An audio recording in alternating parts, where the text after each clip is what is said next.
வணக்கம். இலங்கை செய்திகளுக்காக நான் ஹரிணி. முதலில் தலைப்புச் செய்திகள்.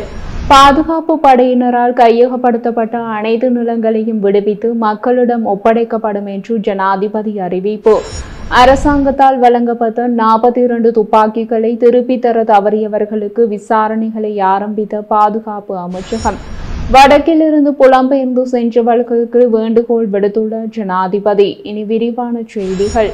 போரின் போது பாதுகாப்பு படையினரால் கையகப்படுத்தப்பட்ட பொதுமக்களுக்கு சொந்தமான அனைத்து நிலங்களையும் மீண்டும் விடுவித்து மக்களிடம் விடுவிக்க நடவடிக்கை எடுக்கப்படும் என்று ஜனாதிபதி அனுரகுமார தெரிவித்துள்ளார். கிளிநொச்சியில் தேசிய மக்கள் சக்தி நடத்திய பொதுக்கூட்டத்தில் ஜனாதிபதி இதனை குறிப்பிட்டுள்ளார்.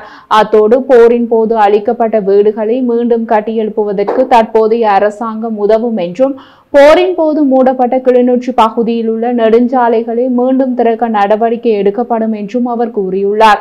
ஜனாதிபதி மேலும் தெரிவிக்கையில், பாதுகாப்பு காரணங்களுக்காக மக்களின் நிலங்கள் இராணுவத்தால் கையகப்படுத்தப்பட்டுள்ளன என்பதை நாங்கள் அறிவோம்.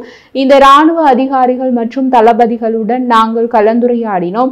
மக்களுக்கு விடுவிக்கக்கூடிய ஒவ்வொரு அங்குல நிலத்தையும் திருப்பி தர நாங்கள் பணியாற்றி வருகிறோம். அத்துடன் பாரம்பரிய பயிரிட்ட சில நிலங்கள் கூகுள் வரைபடத்தை பார்த்து வன பாதுகாப்பு திணைக்களத்தினால் கையகப்படுத்தப்பட்டுள்ளன. இவை இந்த பகுதியில் பயிரிடப்பட்ட நிலங்கள், மக்களின் நிலங்கள். முறையான ஆய்வுக்கு பிறகு அவற்றை திருப்பி தர நாங்கள் பணியாற்றி வருகிறோம். மேலும் பல வீதிகள் மூடப்பட்டுள்ளன. கொழும்பில் உள்ள ஜனாதிபதி மாளிகைக்கு முன்னால் கொழும்பு சாலை திறக்கப்பட்டுள்ளது. அலரி மாளிகைக்கு முன்னால் உள்ள சாலைகள் திறக்கப்பட்டுள்ளது. கிளிநொச்சிகள் வீதிகள் ஏன் மூடப்பட்டுள்ளன? மக்கள் பயணிக்க அந்த வீதிகள் அனைத்தையும் நாங்கள் திறந்து விடுவோம். யாழ்ப்பாணத்தில் ஏற்கனவே ஏராளமான வீதிகளை மீண்டும் திறந்துள்ளோம். இந்த நாட்டை இயல்பு நிலைக்கு கொண்டு வர வேண்டும். போரினால் வீடுகளை இழந்த மக்களையும் நாங்கள் சந்தித்துள்ளோம். வடக்கில் வீடு கட்ட வசதி இல்லாதவர்களுக்கு ஏராளமாக உள்ளனர். அவர்கள் அனைவருக்கும் வீடுகள் கட்டுவதற்கு எங்கள் அரசாங்கம் ஆதரவளிக்கிறது என்றார். ஹோமாகம போலீசார் நடத்திய விசாரணையை தொடர்ந்து புத்தாண்டு தினத்தன்று விடியற்காலை நேரத்தில் ஹெலவெல வீதியில் இடம்பெற்ற வீதி பந்தயத்தில் ஈடுபட்ட 2 கார்கள் அடையாளம் காணப்பட்டுள்ளன. இந்த வீதி பந்தயத்தின் காணொளி சமூக ஊடகங்களில் அதிகமாக பகிரப்பட்டிருந்தது. காட்சிகளின்படி ஹோமாகமவில் உள்ள ஹெலவெல வீதியில் உள்ள களரிவத்தை உள்ள பாதசாரிகள் கடவையில் சட்டவிரோதமாக பந்தயம் ஆரம்பித்துள்ளது. விசாரணைகளுக்கு பிறகு பந்தயத்தில் ஈடுபட்ட கார்கள் நேற்று போலீசாரால் பொறுப்பேற்கப்பட்டு அவற்றின் ஓட்டுநர்களிடமிருந்து வாக்குமூலங்களும் பதிவு செய்யப்பட்டுள்ளன. இந்த காணொளி முதலில் ஏப்ரல் 13 அன்று இரவு 11:43 மணிக்கு ஃபேஸ்புக்கில் பேங்காக் ராக்கெட்ஸ் கிளப் என்ற குழுவால் வெளியிடப்பட்டது. இந்த பந்தயத்தை நடத்துவதற்கு எந்த ஒரு தொடர்புடைய அதிகாரியிடமிருந்தும் முன் அனுமதி பெறப்படவில்லை என்பதை அதிகாரிகள் உறுதிப்படுத்தினர். அத்துடன் வீதிகளில் ஏனைய வாகனங்கள் பயணிக்காதபடி எந்த ஏற்பாடுகளும் செய்யப்படவில்லை. எனவே விபத்துக்கள் ஏற்படும் அபாயத்தினுடைய இந்த வீதி பந்தயம் நடத்தப்பட்டுள்ளது. இந்த பந்தயம் வாகன ஓட்டிகளுக்கும் பொதுமக்களுக்கும் குறிப்பிடத்தக்க சிரமத்தை ஏற்படுத்தியதாக கூறி அந்த பகுதியில் வசிப்பவர்கள் முறையிட்டுள்ளதாக போலீசார் தெரிவித்துள்ளனர். வடபகுதியில் தேர்தல் பிரச்சாரத்திற்காக ஜனாதிபதி அனுரகுமாரவின் வருகையை முன்னிட்டு நடைபெறவிருந்த ஆர்ப்பாட்டம் ஒன்றுக்கு தடை விதிக்க வேண்டும் என்று கோரி தடையுத்தரவு கோரிய வவுனியா காவல்துறையினரின் கோரிக்கையை நீதிமன்றம் நிராகரித்துள்ளது. நாளை மாலை 4 மணிக்கு ஜனாதிபதி அனுரகுமார வவுனியா நகரசபை மைதானத்திற்கு வருகை தருவார் என அறிவிக்கப்பட்டுள்ளது. அவரது கூட்டத்திற்கு அங்கு பல ஆயிரக்கணக்கான மக்கள் வருகை தருவார்கள் என்று எதிர்பார்க்கப்படுகிறது. இதன்போது காணாமலாக்கப்பட்டோரின் உறவுகள் சங்க பிரதிநிதிகள் ஆர்ப்பாட்டம் மேற்கொள்ள திட்டமிட்டுள்ளது.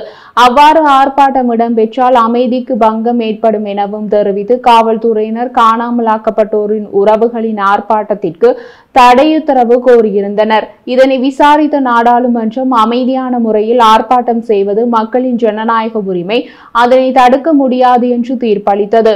ஆனால் அமைதிக்கு பங்கம் ஏற்படும் வகையில் யாராவது செயற்பட்டால் காவல்துறையினர் உரிய நடவடிக்கை மேற்கொள்ள முடியும் எனவும் தெரிவித்து தடை உத்தரவு கோரிக்கையை நீதிமன்றம் நிராகரித்துள்ளது. அரசாங்கத்தால் உரிமங்களுடன் வழங்கப்பட்ட 42 துப்பாக்கிகளை திருப்பி தர தவறியதன் தரப்பின் குறித்து போலீசார் மற்றும் பாதுகாப்பு அமைச்சகம் விசாரணைகளை தொடங்கியுள்ளன. தற்போதைய அரசாங்கம் ஆட்சிக்கு வந்த பிறகு கிட்டத்தட்ட 1500 துப்பாக்கிகள் திருப்பி பெறப்பட்டுள்ளதாக கூறப்படுகிறது. ஆனால் 42 துப்பாக்கிகள் மீட்கப்படவில்லை என கூறப்படுகிறது. இந்த நிலையில் இந்த தகவலை சுகாதாரம் மற்றும் வெகுஜன ஊடக அமைச்சர் நலிந்த ஜெயதிச சமீபத்திய தொலைக்காட்சி அரசியல் கலந்துரையாடலின் போது உறுதிப்படுத்தியிருந்தமை குறிப்பிடத்தக்கது. தற்போது நாடு கொலைக்காரர்கள், கொள்ளையர்கள், ஒழுங்கமைக்கப்பட்ட குற்றக்குழு உறுப்பினர்கள் என அனைவராலும் ஆக்கிரமிக்கப்பட்டுள்ளதாக எதிர்க்கட்சி தலைவர் சஜித் பிரேமதாச தெரிவித்துள்ளார். வத்தலை பகுதியில் இன்று இடம்பெற்ற மக்கள் சந்திப்பில் கலந்து கொண்டு கருத்துரைக்கும் போதே அவர் இதனை குறிப்பிட்டுள்ளார்.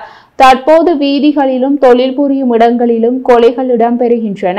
கொலைக்காரர்கள் ஆட்சி செய்யப்படும் நாடாக இலங்கை மாறியுள்ளது. நாட்டில் முறையாக சட்டம் அமுல்படுத்தப்படவில்லை. தேசிய பாதுகாப்பு தொடர்பில் வகுப்படுப்பதாக கூறியவருக்கே தற்போது வகுப்படுத்த வேண்டிய நிலை ஏற்பட்டுள்ளது. கடந்த சில மாதங்களாக பெருந்தொகையாக கொலை சம்பவங்கள் இடம்பெற்றுள்ளன. எனினும் இவற்றினால் தேசிய பாதுகாப்புக்கு அச்சுறுத்தல் அல்லவென அரசாங்கம் கூறி வருவதை ஏற்றுக்கொள்ள முடியாது என சஜித் பிரேமதாச தெரிவித்துள்ளார். தற்போது வடக்கிலிருந்து புலம்பெயர்ந்து வெளிநாடுகளில் வசித்து வருபவர்கள் முதலீடுகளை மேற்கொள்வதற்காக மீண்டும் நாடு திரும்ப வேண்டும் என ஜனாதிபதி அனுரகுமார அழைப்பு விடுத்துள்ளார். புதுக்குடியிருப்பு பகுதியில் இடம்பெற்ற மக்கள் சந்திப்பில் வைத்து அவர் இதனை குறிப்பிட்டுள்ளார். நாட்டை கட்டியெழுப்பும் திட்டத்தில் பங்கு கொள்ளுமாறு புலம்பெயர் தமிழர்களை அழைக்கின்றோம். கடந்த காலங்களில் இடம்பெற்ற இனவாத அரசியல் இனி எமக்கு வேண்டாம். கடந்த காலங்களில் அனைத்து சலுகைகளும் அமைச்சர்களும் ஜனாதிபதிகளையுமே பெற்றுக்கொண்டனர். பொதுமக்களுக்கு எந்த விதமான சலுகைகளும் வழங்கப்படவில்லை. நாங்கள் கொள்ளையடிக்கவில்லை என மக்கள் தெரிவிக்கின்றனர். எனினும் இதுவரை திருடியவர்கள் குறித்து எவ்வாறான நடவடிக்கைகளை எடுக்கப் போகின்றீர்கள் என கேட்கின்றனர். கண்டிப்பாக அவர்களை அடையாளம் கண்டு நீதிமன்றில் முன்னிறுத்தி தண்டனை பெற்று தருவோம். தற்போது பல்வேறு மாகாணங்களில் உள்ள அமைச்சர்கள் கைது செய்யப்பட்டு தண்டனை பெற்று வருவதாக அவர் தெரிவித்தார். இதேவேளை யாழ்ப்பாணத்தில் சர்வதேச கிரிக்கெட் மைதானம் ஒன்றை அமைப்பதற்கும் எதிர்பார்த்துள்ளதாகவும் ஜனாதிபதி தெரிவித்துள்ளார். நாடளாவிய ரீதியில் போலீசாரால் முன்னெடுக்கப்பட்டு வரும் விசேட சுற்றிவளைப்பு நடவடிக்கையின் போது போதைப் பொருட்களுடன் 277 பேர் கைது செய்யப்பட்டுள்ளனர் என்று போலீஸ் ஊடக பிரிவு தெரிவித்துள்ளது. அதன்படி ஹெரோயின் போதைப் பொருளுடன் 86 பேரும், ஐஸ் போதைப் பொருளுடன் 112 பேரும், கஞ்சா போதைப் பொருளுடன் 73 பேரும், கஞ்சா செடிகளுடன் 6 பேரும் போலீசாரால் கைது செய்யப்பட்டுள்ளனர். இந்த விசேட சுற்றிவளைப்பு நடவடிக்கையின் போது 61 கிராம் 161 மில்லிகிராம் ஹெரோயின் போதைப் பொருளும், 744 கிராம் 377 மில்லிகிராம் ஐஸ் போதைப் பொருளும் கைப்பற்றப்பட்டுள்ளன. அத்துடன் 1 கிலோ 507 கிராம் கஞ்சா போதைப் பொருளும், 2,57,991 கஞ்சா செடிகளும் போலீசாரால் கைப்பற்றப்பட்டுள்ளன.